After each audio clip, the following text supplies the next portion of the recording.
ఇదిగోండి రాగి పిండితో చపాతీలండి. ఇలా ముద్దల కింద చేసుకోవాలి.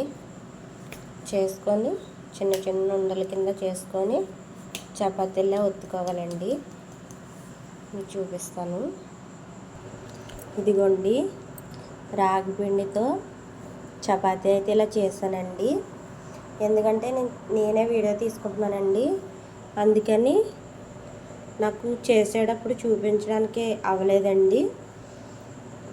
దీనికి ఇంకోటి కూడా ఉందండి. దీనిపైన క్యారెట్తో చేస్తాను, ఒకసారి చూడండి. రాగి చపాతీ అయితే ప్యాన్ మీద పెట్టేశానండి. క్యారెట్ ఉంటుంది కదండి, తురుముకునే దాంతో ఇలా తురిమేసుకొని పెట్టేసుకోవడమేనండి. టేస్ట్ అయితే బాగుంటుంది. మీకు కాలాక చూపిస్తానండి. చపాతీ ఇలా కొంచెం ఆయిల్ వేసుకొని కాల్చుకోవాలండి.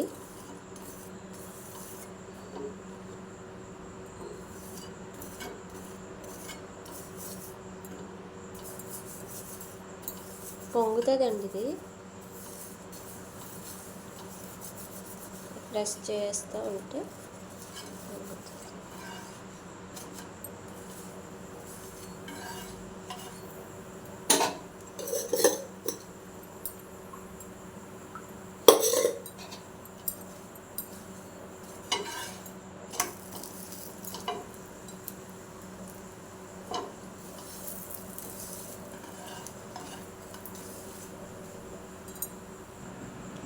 ఇంకోండి ఇంకో చపాతీ రెడీ అయిపోయిందండి. ఇంకో చపాతీ చేస్తాను. ఈ చపాతీ అయితే అయిపోయిందండి, కాలిపోయింది. తీసేసుకోవడమే. చూడండి, ఇదిగోండి ఇంక ఇది తీసేసుకోవడమే.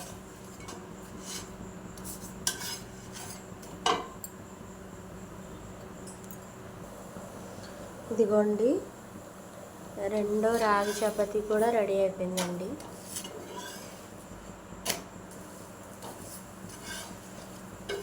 ఇది కూడా తీసేసుకోవచ్చు. మూడో రాగి చపాతీ అండి, మూడోది వేసాను. ఇదిగోండి నాలుగో చపాతీ, ఇది కూడా అయిపోయింది. ఇది ఐదో చపాతీ అండి, రాగి చపాతీ. ఇంకోండి రాగి చపాతీ తీసేస్తున్నా. ఇంకో చపాతీ వేసేసా. చూడండి, ఈ చపాతీ కూడా అయిపోయిందండి.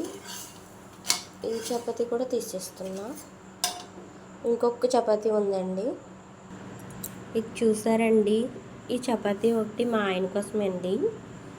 చూడండి, మా ఆయన నా దగ్గర లేకపోయినా నేను మా ఆయన పేరు చపాతీ మీద రాసానండి. చూసారా, బాగుందండి. చూడండి రాగి చపాతీ. దీన్ని ఎక్కువగా కాల్చడం నాకు ఇష్టం లేదు, ఎందుకంటే మా ఆయన పేరు రాసాను కాబట్టి. ఇది కూడా తీసేస్తున్నా. ఇదిగోండి